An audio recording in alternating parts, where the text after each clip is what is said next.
Hi everybody, my name is Brian Winter and I'm a tax attorney and tax professor, and in this video I'm going to be covering something that is very personal to me, which is the dependency exemption. Now this is personal to me for a couple reasons. First, as a professor, I see this every year. I watch parents that are dropping off their kids at college and I see the emotion, the fear, the excitement, the nerves, the anxiety of this life change. Well, a lot of times we don't think about what comes after this emotional excitement or this emotional change, the financial and the tax implications of a child moving out and starting their own lives. I've lived this 4 times so far, as 4 of my kids have gone off to college, and I have one more at home that'll be going off to college soon, so I have to live this one more time.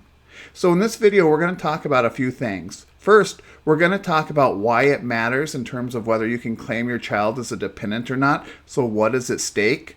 And then secondly, we're going to go ahead and we're going to talk about how you determine whether you can claim your child or whether the child gets to go ahead and claim themselves. Now, I keep using the word child as though I'm talking just to the parents. I'm using the terms that are used inside the code, such as qualifying child. So if you're a student watching this video, I hope I'm not offending you by calling you a child, but it's just the way the code refers to it. So that's the perspective that I use. So let's go ahead and jump in and take a look at what is at stake when we're talking about the dependency exemption.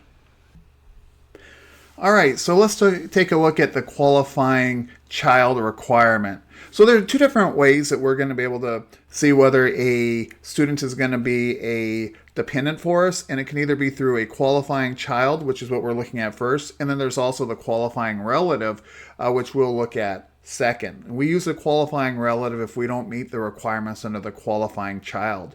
Now, for either the qualifying child or the qualifying relative test, there's 2 broad requirements. The first one being that the student must be either a U.S. citizen, a U.S. national, or a resident of the United States, Canada, or Mexico. And the second one is they cannot file a joint return, say with their spouse, unless they're only filing to be able to get a refund because they didn't owe any taxes. But other than that, let's look at the requirements for the qualifying child. So the first one's going to be the relationship test, and this generally isn't going to be a big issue because if you've been claiming your student or your child for previous years because they're a qualifying child, they're probably still going to meet that requirement. You can see that the qualifying child includes biological children, stepchildren, qualifying foster children, and it's even broader than that. It could include a younger sibling, so if you had a brother or a sister who's younger than you, and it could even include things like your grandchildren or your nieces and nephews. So the relationship test generally isn't a big contention because you know if you've had that, and just because they've gone to college, that relationship generally hasn't changed. The second one is going to be the age requirement. And there's 2 different ways that you can meet the age requirement. The first one is if they're under the age of 19, then they're going to meet that requirement. It doesn't matter if they're a student or not. But we're dealing with college students on this video, so the one I'm more interested in is going to be under the age of 24. So if you have a college student who falls between 19 and 24, I say 19 because if they were 18, they already qualify. I'm not worried about that. But between 19 and 23, because it's under 24, if they fall between the ages of 19 and 23, then they have to be a full-time student for you to be able to meet the age requirement test. There is one way around that, and that is also if they are permanently or totally disabled, then it doesn't matter as far as their age is concerned. But you know, for a lot of my clients, they're looking at students that are starting college at, say, 18, and they go for their 4 years, so they're graduating with their undergraduate degree at age 22. Well, they're meeting the age requirement all the way through it. Maybe they go for their master's degree or they start law school at 22, and they're into 23 now. Even if they're in graduate school, that doesn't matter. You're still going to be able to claim them because they're going to be a full-time student on this. Okay, so the next requirement is going to be the residency requirement. In terms of the residency requirement, the taxpayer you have to be the home for the student. Okay, so you have to be home for more than half of the year for the student. Now, listening to that, it makes it sound like, well, there's no way I'm ever going to be able to claim my child. I mean, they're off to college, right? Well, the code recognizes that challenge and they say, hey, there's an exception for temporary absences. And it's not just for college. If you're in the military or in the hospital, your child was in the military or the hospital, hey, that's also going to be considered a temporary absence. So if they're living in the dorm or they have an off-campus apartment, when they went off to college, you're still meeting the residency requirement because we treat that temporary absence as though they were living with you during the year. So that meets that requirement. So that might be where they are currently residing, but you're still their home. So you're looking at that residency requirement. So they can be off at college, and that doesn't tank you on the residency test. The next test is going to be the support test. And when we're looking at the support test, it doesn't matter if the student is actually working. So if you're a college student watching this and you're making, say, $17,000 as an internship with your internship, or you're working part-time, whether with the university or off campus or whatever it is, your parents still may be able to claim you. It depends on how that money is being applied, right? So when we look at the support test, what we're looking at is it says a student must not provide more than half of their own support.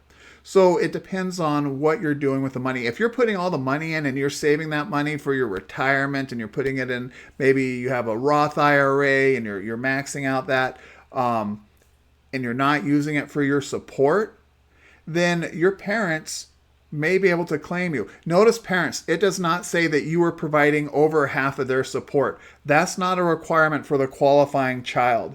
We're going to see for a qualifying relative, that's going to change a bit. But for this one, we're just looking at, is the child or is the student providing for more than half of their own support?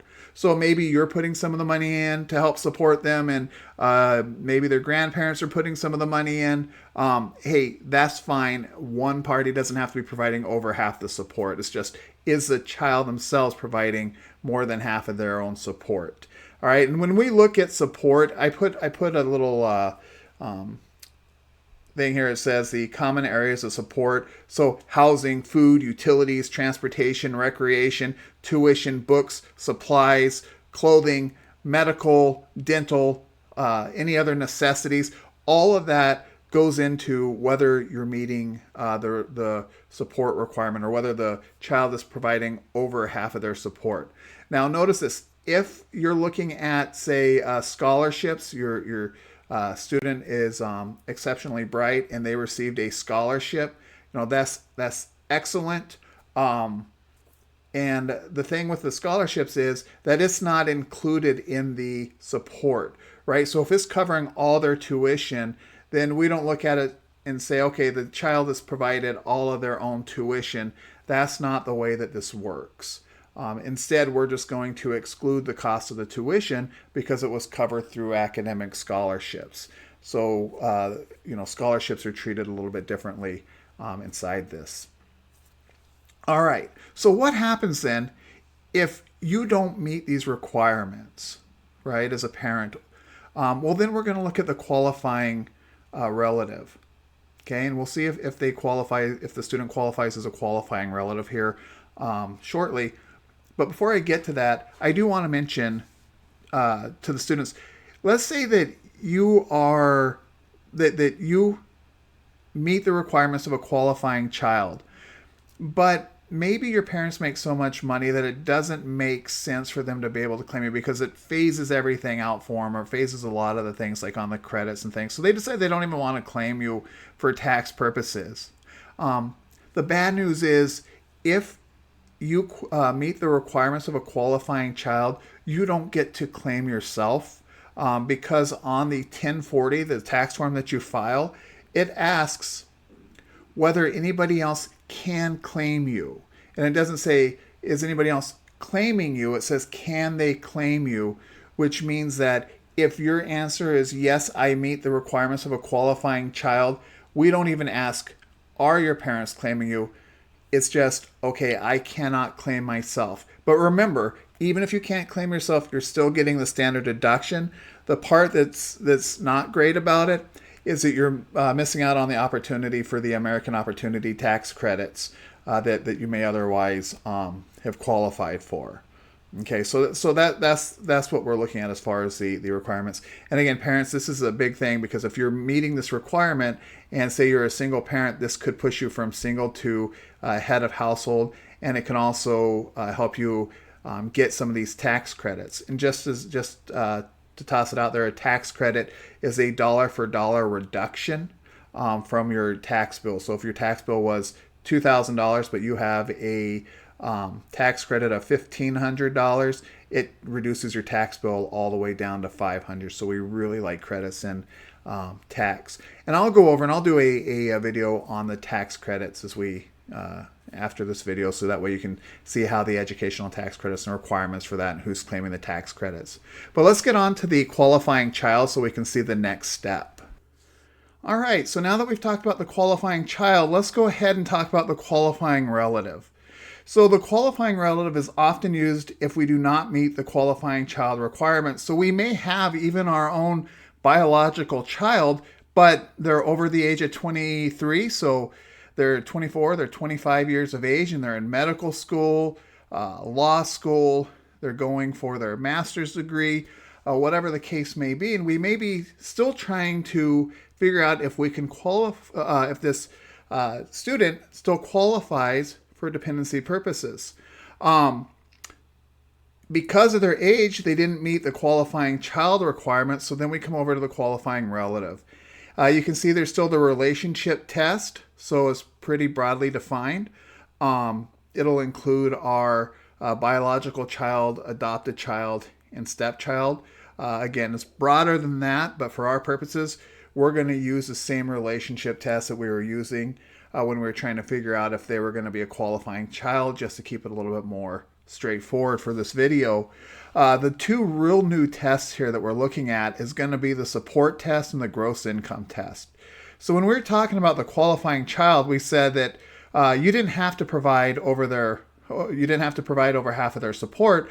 The question was, does the student provide over half of their own support? When we come over to the qualifying relative, it shifts. Now the question is, do you pay more than one half of the support for the student? So we're looking at it from the parent's perspective here. So are you paying for more than one half of the student's support? So obviously if the student is paying for more than half of their own support, then you're not going to be able to meet either the qualifying child or the qualifying relative requirements, because they're paying their own way, if you will. However, maybe you're paying part of the support, and your parents, so the grandparents, are also paying part of the student's support. Well, that was okay for purposes of the qualifying child, but it's not okay for the qualifying relative. The parent, you yourself, must be meeting the requirement of support, paying over half the support for the student. The other requirement in terms of the qualifying relative, and I should say more the restriction, is there's a gross income restriction on here. The student cannot earn more than $5,200. So it's a pretty low threshold on that. Maybe if they're an intern working part-time, maybe they're not meeting that $5,200 requirement. But if they're making $7,000 a year, you're not going to be able to claim them as a qualifying relative. So if you failed the qualifying child test, then you come over here and you look to see, well, okay, am I still going to be able to claim them? Yeah, they could be in medical school, they could be in law school, so you failed it at the qualifying child requirement. But if they're not working and you're paying for over half their support, then you would still be able to claim them for a qualifying relative. So all is not lost. If you didn't meet the qualifying child, then you just bounce over to the qualifying relative to see if you're able to meet them. So that is your basic requirements to determine whether you're going to be able to claim your college student, your child, as a dependent for your upcoming taxes. I will be doing another video here shortly that's going to talk about the different educational credits that can also help you. So make sure you subscribe to my new channel to get those updates and to see additional videos as this channel continues to grow. And also give a shout out in the comments over to your university. Where does your student attend? Where did you attend? So let's give them a shout out to those different universities and see where everybody's going, what schools that are associated with it. Thank you.